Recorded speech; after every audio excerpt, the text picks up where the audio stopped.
সম্মানিত শিক্ষক, অভিভাবক এবং নবম দশম শ্রেণীতে অধ্যয়নরত অথবা এসএসসি পরীক্ষার্থী বন্ধুরা, ব্ল্যাকবোর্ড 20 ইউটিউব চ্যানেলে আপনাদেরকে স্বাগতম। আজকে আমরা দেখব ফিল ইন দ্য ব্ল্যাঙ্কস এর উপরে এই ক্লাসটি। তো এই যে এই ক্লাসটিতে 10টি গ্যাপ আছে, এই 10টি গ্যাপ আমরা পূরণ করব। কোনো রকম অনুমান নির্ভর উত্তর আমরা লিখব না, আমরা বুঝে বুঝে এবং নিয়ম দেখে দেখে পূরণ করব।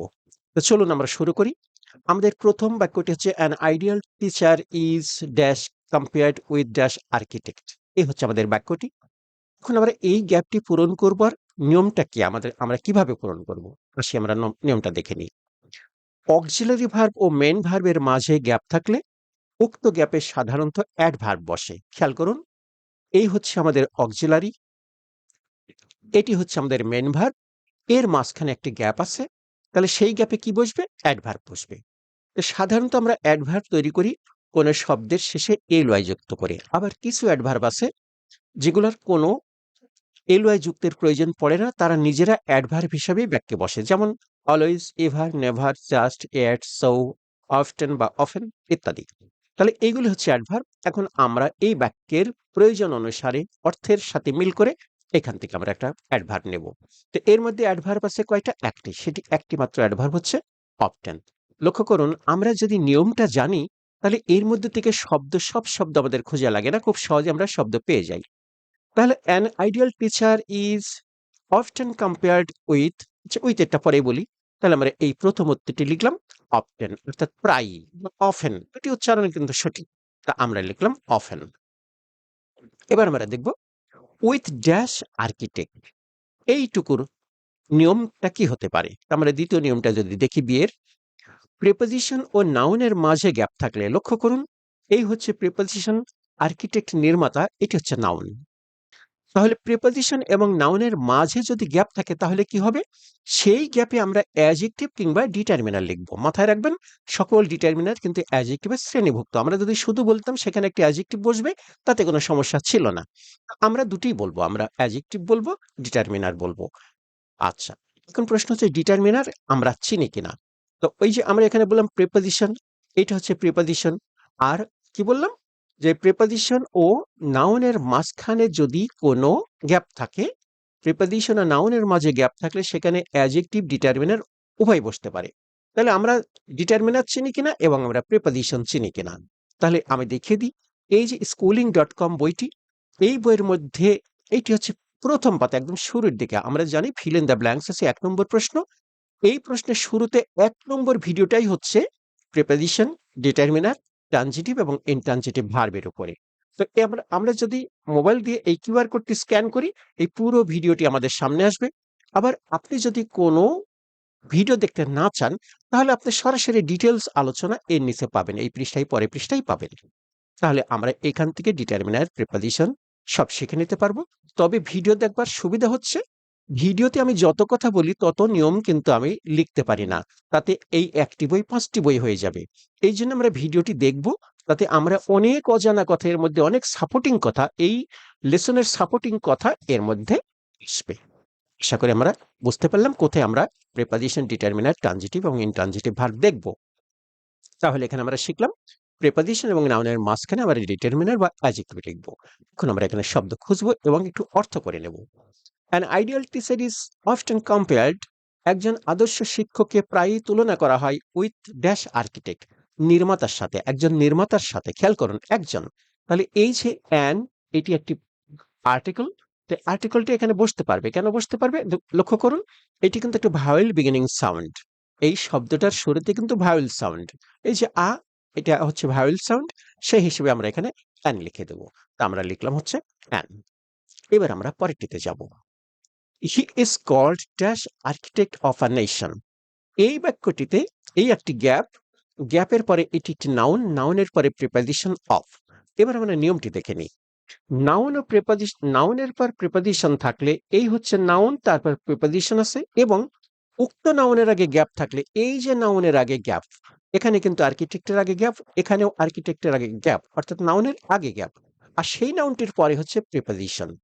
এখন বলছে যে নাউনের পর প্রিপোজিশন থাকলে এখানে নাউনের পরে কিন্তু প্রিপোজিশন আছে। এই যে আর্কিটেক্ট নাউন, অফ হচ্ছে প্রিপোজিশন এবং উক্ত নাউনের আগে গ্যাপ থাকলে এই নাউনের আগে যদি গ্যাপ থাকে সেটিও আমাদের আছে। উক্ত নাউনটিকে নির্দিষ্ট করে বোঝাতে ওই গ্যাপে সাধারণত দা বসে। তাহলে আমরা বুঝলাম যে কোনো নাউনের পরে যখন অফ থাকে সাধারণত সেই নাউনটিকে নির্দিষ্ট করে বোঝানোর জন্য তার আগে দা বসে। এবার আমি আরেকটি সূত্র এখানে বলে দিই, যে বললাম না এই নিয়মের বাইরে অনেক কথা বলার প্রয়োজন পড়ে আমরা যখন ভিডিও করি। লক্ষ্য করুন, he is called the architect of a nation, এইখানে কিন্তু আর্কিটেক্ট ছিল। তো এই আর্কিটেক্ট কিন্তু এই বাক্যের মধ্যে প্রথম এসেছে, এটিকে আমরা নির্দিষ্ট করতে পারি নাই। যখন কোনো নাউন, বিশেষ করে কমন নাউন যখন একই প্যাসেজের মধ্যে দ্বিতীয়বার তৃতীয়বার ব্যবহৃত হয়, প্রত্যেকবার তারা নির্দিষ্ট হয়ে যায়, সাধারণত তাদের আগে আমরা দা লিখব। তাহলে এই আর্কিটেক্টের আগে আমরা অ্যান লিখেছি এবং এই আর্কিটেক্টের আগে আমরা দা লিখে দেব। এবার আমরা নাম্বার টিতে যাব। প্রিপোজিশনের পর উক্ত প্রিপোজিশনের অবজেক্ট হিসেবে নাউন বসে। এই যে আমরা এখানে প্রিপোজিশন কোথায়, এখানে এই যে প্রিপোজিশনের পরে আমরা এই যে নাউন দেখতে পেয়েছি, কিন্তু মাঝে একটি গ্যাপ ছিল, এই কারণে আমরা এখানে একটি ডিটারমিনার বা অ্যাডজেক্টিভ বসিয়ে দিয়েছি। তাহলে এইখানে আমরা কি করব, এই প্রিপোজিশনের পরে সরাসরি একটা গ্যাপ আছে এবং তারপরে অ্যান্ড দিয়ে কিন্তু নতুন একটি বাক্য।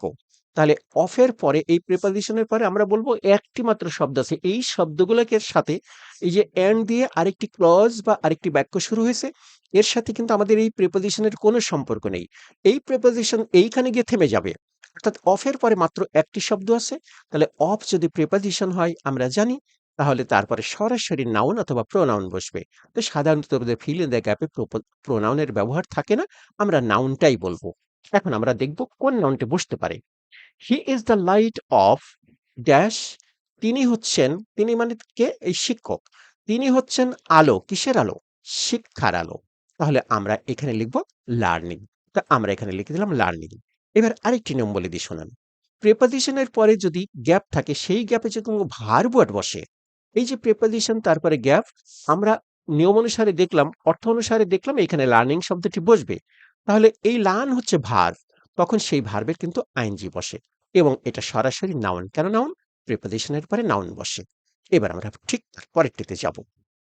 নাম্বার ডি, মেক ভার্বের অর্থ সম্পন্ন করতে যদি কখনো দুটি অবজেক্টের প্রয়োজন হয়, মেক ভার্বের অর্থ সম্পন্ন করতে যদি কখনো দুটি অবজেক্টের প্রয়োজন হয়, তখন উক্ত ভার্বের পর দুটি নাউন প্রোনাউন বা দুটি নাউন ফ্রেজ পাশাপাশি বসে। আচ্ছা, বুঝিয়ে দিচ্ছি আমি। এবার আসুন, এই পর্যন্ত আমরা পড়েছিলাম he is the light of learning, তিনি হচ্ছে শিক্ষার আলো। অ্যান্ড মেক্স, এই যে আমাদের ভার্ব, এই ভার্বের পরে প্রথম নাউনটি হচ্ছে দ্য ইলিটারেট পিপল, অর্থাৎ অশিক্ষিত লোকেরা, এইটি একটি নাউন ফ্রেজ। আবার লক্ষ্য করুন সিটিজেন, এটি কিন্তু নাউন। তাহলে এটি একটি নাউন ফ্রেজ মানে একটি নাউন। তাহলে এই তিন শব্দ মিলে একটি নাউন, আবার এখানে এই দুই শব্দ মিলেও একটি নাউন হতে হবে। তাহলে দুটি নাউন পাশাপাশি হয়ে গেল, কারণ আমাদের মেক ভার্বের পরে আমরা একটি নাউন বললে বাক্যের অর্থ হবে না। তাহলে আমরা কি করব, এইটাকে নাউন ফ্রেজ হিসেবে রাখতে হলে যেহেতু তার আগে একটি গ্যাপ আছে, সেখানে কিন্তু আমরা কোনো প্রিপোজিশন লিখতে পারবো না, লিখতে পারবো একটি ডিটারমিনার অথবা অ্যাডজেক্টিভ। একটি ডিটারমিনার অথবা অ্যাডজেক্টিভ, ঠিক যেমন আমরা এই নাউনের আগে একটি ডিটারমিনার অথবা একটা অ্যাডজেক্টিভ বলেছিলাম। তাহলে আমরা এখন এখানে দেখব যে makes the illiterate people dash citizen, মানে অশিক্ষিত লোকদের নাগরিক করে গড়ে তোলে। এখন কিরকম নাগরিক, এই যে ওয়ার্দি নাগরিক, যোগ্য নাগরিক, এটি কিন্তু গুণবাচক শব্দ। আমরা যখন এখানে ওয়ার্দি লিখে দেব, তখন কিন্তু এটিও নাউন ফ্রেজ হয়ে গেল। ওয়ার্দি সিটিজেন এটি একটি নাউন ফ্রেজ, আবার দ্য ইলিটারেট পিপল এটিও একটি নাউন ফ্রেজ। দুটি নাউন কিন্তু এখানে পাশাপাশি বসেছে, কারণ এর ভার্বটি হচ্ছে মেক। এবার আমরা যাব অ্যাপ নাম্বারে। দুটি বাক্যকে সংযুক্ত করতে উভয় বাক্যের অর্থের সাথে মিল রেখে বাক্য দুটির মাঝে কনজাংশন বসে। আমরা বাক্যটা পড়ি। বাট কিন্তু it is a matter of regret, এইটা পরিতাপের বিষয়, the teachers are not held dash due respect in our society, শিক্ষকদেরকে আমাদের সমাজে যথেষ্ট প্রাপ্য সম্মান দেওয়া হচ্ছে না। লক্ষ্য করুন, এটি একটি বাক্য। আবার এই দ্য টিচার্স আর, এই যে দেখুন এখানে ভার্ব আর নট হেল্ড, এটি পুরাটাই একটি verb phrase. R not held passive ফর্মে আছে। আবার এখানে এই যে ইজ, এটি একটি ভার্ব। দুটি ভার্ব মানে দুটি বাক্য, তার মাঝখানে একটি কনজাংশন লাগবে। তো এখন কনজাংশন যদি আমরা এর মধ্যে খুঁজি, একটি মাত্র কনজাংশন আছে, সেটি হচ্ছে দ্যাট। এটি আমরা সবাই জানি, এটি কনজাংশন। তাহলে আমরা লিখব but it is a matter of regret that, কিন্তু এটি পরিতাপের বিষয় যে the teachers are not held. এবার এইটুকু আমি পরে বলবো, আমরা দ্যাটটা লিখে নিই। এবার আসুন, আর not held, R not held এইটা কিন্তু বি ভার্ব, আর হেল্ড হচ্ছে মূল ভার্বের পাস্ট পার্টিসিপল। তার মানে এই ভার্বটি আছে প্যাসিভ ফর্মে। তাহলে আমরা এখন নিয়মটা দেখে নিই। নিয়মটা বলছে ভার্বের প্যাসিভ ফর্ম অর্থাৎ বি প্লাস মূল ভার্বের পাস্ট পার্টিসিপল। একটি ভার্বের প্যাসিভ ফর্মের গঠন হচ্ছে বি ভার্বের পরে মূল ভার্বের পাস্ট পার্টিসিপল থাকবে। বি ভার্বগুলো কি এই যে নিচে লেখা আছে, be, am, is are, was are, been, being, অর্থাৎ এইগুলো হচ্ছে বি ভার্ব। আবার বি ভার্ব সম্পর্কে আমরা যদি ডিটেলস জানতে চাই, তাহলে এই বইয়ের একেবারে ৮ পৃষ্ঠায় যাবো। এবার স্কুলিং.com বইটির আগেই দেখিয়েছি আপনাদেরকে। এই বইয়ের আমরা ৮ পৃষ্ঠায় গেলে লক্ষ্য করেন টু বি ভার্ব এবং লিঙ্কিং ভার্বের পরে এখানে একটা আলোচনা, পরের পৃষ্ঠায় আরো আলোচনা গিয়েছে। এই ২ পৃষ্ঠা মিলে টু বি ভার্বের উপরে ব্যাপক আলোচনা আছে, খুব চমৎকার একটি ভিডিও। এটা আমরা দেখে নিতে পারি, তাহলে আমাদের বি ভার্ব সম্পর্কে আইডিয়া চলে আসবে এবং লিঙ্কিং ভার্ব এবং বি ভার্বের মধ্যে পার্থক্য করতে পারবো। তাহলে কি শিখলাম এখানে আমরা?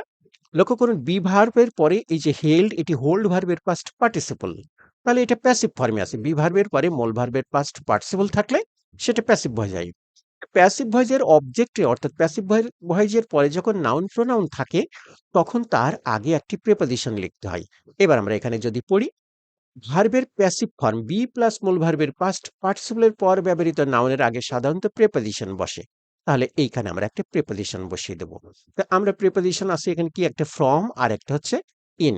আমরা ফ্রম মানে হইতে, এটি বললে কিন্তু বাক্য হবে না। The teachers are not held, শিক্ষকদের দেওয়া হয় না dash from due respect in our society, আমাদের সমাজে আহ, হইতে সম্মান, হইতে সম্মান, তাহলে হচ্ছে না। তাহলে আমরা এখানে ফ্রম লিখতে পারবো না। এবার আমরা তাহলে কি লিখবো, আরেকটা প্রিপোজিশন আছে ইন, সেটি আমরা লিখে দেবো। এবার আমি এখানে আরেকটি কথা বলবো, সেটি হচ্ছে ইন ডিউ রেসপেক্ট হচ্ছে একটি ফ্রেজ।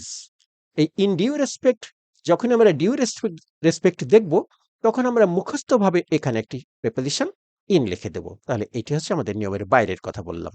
এবার আমরা পরেরটি দেখব। দে লিড আ হাম্বল লাইফ, তারা একটা বিনীত জীবনযাপন করে, খুব সরল জীবনযাপন করে।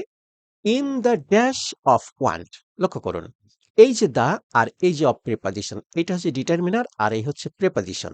আসুন একটু উপরের দিকে যাই। আমরা এইখানে দেখেছিলাম যে, কোথায় দেখেছিলাম আমরা বলবো, এই যে দেখুন, এই যে নাউনের পরে অফ, তাহলে নাউনের আগে আমরা কি লিখেছিলাম, দা। এখানে আমি লিখেছিলাম দা আর্কিটেক্ট অফ, অর্থাৎ the plus noun plus preposition.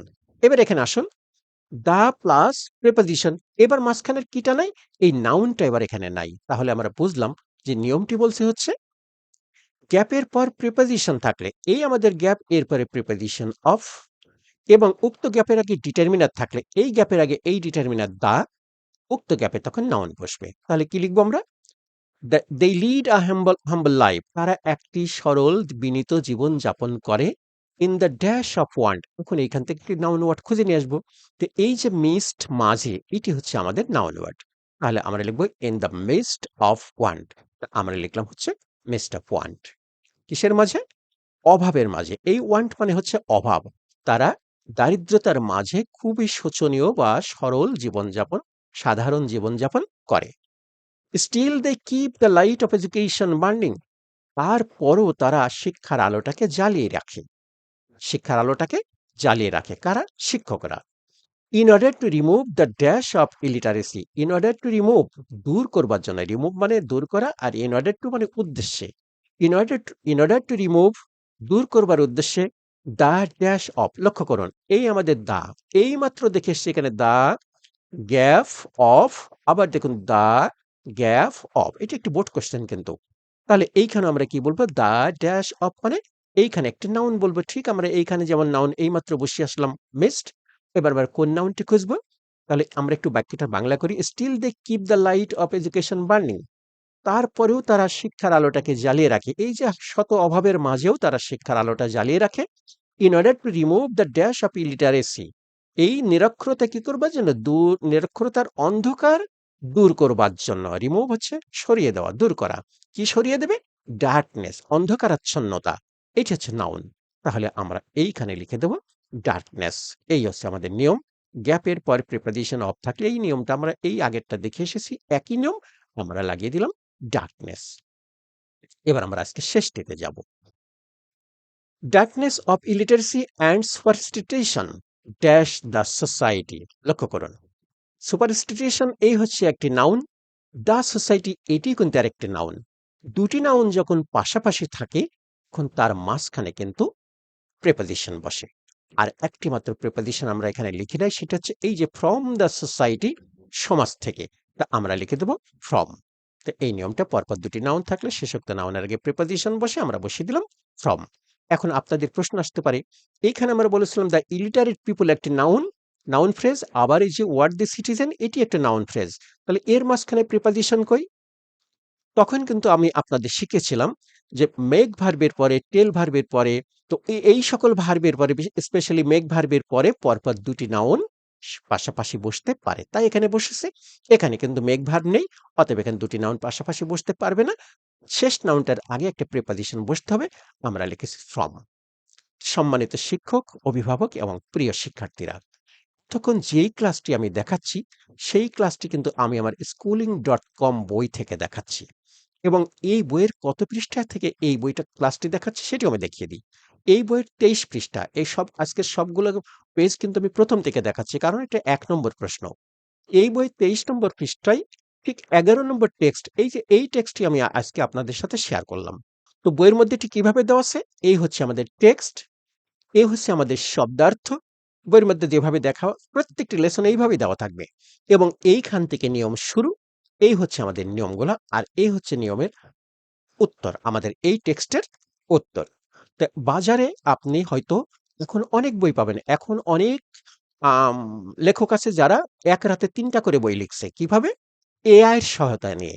AI কখনো ভালো লিখতে পারবে না। এআই এর মতো চলে। আমার মতো করে এআই চলতে পারবে না। আমার এই বইটি ২০১২ সালে প্রথম প্রকাশিত করেছিলাম। তারপরে ২০১৮ তে, তারপর ২২ এ, এবং লেটেস্ট ২০২৭ সালে, সরি ২৬ সালে আমি এটা সংস্করণ, একবার নতুন সংস্করণ নিয়ে এসেছি। জাস্ট কিছু চেঞ্জ করেছি এবং ভিডিও কিউআর কোডটা লাগিয়ে দিয়েছি। আপনারা ইচ্ছা করলে এখান থেকে কিউআর কোড দেখেই কিন্তু এই ভিডিওগুলো দেখতে পারবেন। তো কেউ যদি এই বইটি পেতে উৎসাহী হন, তাহলে যোগাযোগ করতে হবে আমার হোয়াটসঅ্যাপ অথবা মোবাইল নাম্বারে। নাম্বারটি হচ্ছে 01740717656, এই নাম্বারে। আর এই বইটির বিক্রয় মূল্য হচ্ছে ৩৩০ টাকা। আজকে আর নয়, সবাই ভালো থাকবেন। খুব শীঘ্রই দেখা হবে নতুন কোনো ক্লাস নিয়ে। সেই পর্যন্ত আল্লাহ হাফেজ।